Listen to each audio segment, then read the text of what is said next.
So hi guys, so ayan magsugod atong tutorial no na ako'y pasalamatan na usa ka content creator si Idol JB Dims. So na-notice ta niya gabi, so mo niyang comment.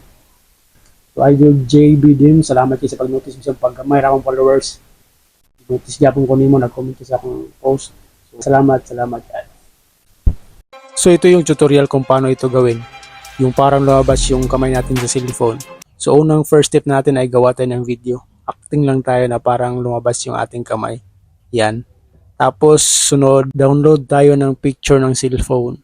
Yan. Tapos punta tayo sa CapCut, add new project. Hanapin yung video na ating ginawa tapos tap add. Tap plus sign para mai-add natin yung dinownload natin na picture ng phone. Hanapin lang natin dito. Yan. Tap add ulit. So dito itap lang natin yung unang clip dahil i-overlay natin yan. Hanapin lang natin sa ilalim ang overlay.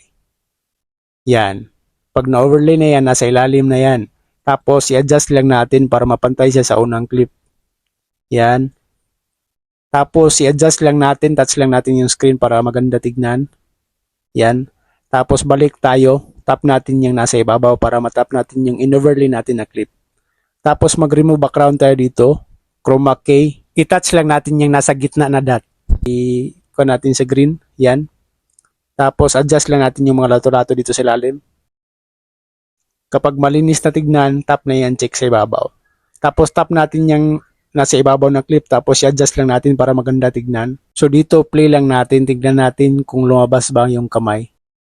Ayan. So hindi lumabas yung kamay. Ang pangit tignan. Para mailabas natin yung kamay, gamitan niya natin ng mica. So ang gawin natin ay mag-duplicate lang tayo dito. Yan. Tapos overlay natin. Tapos long press natin, tapos ilagay natin sa third layer para mabalance siya sa ating unang dalawang clip. Yan.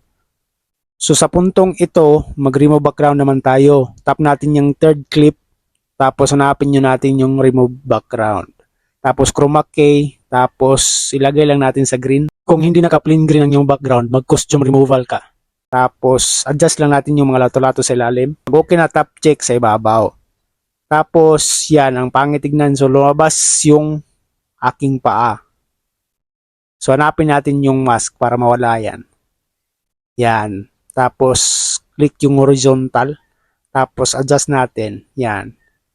Pag okay na, tap check. Tapos, play lang natin kung okay na ba. Kung nabas na ba yung kamay. Tignan lang natin. Yan. Yan, no. Bas na. Okay na yan. So, delete na yung CapCut. Tapos, export. So, pwede mo na yung i-post.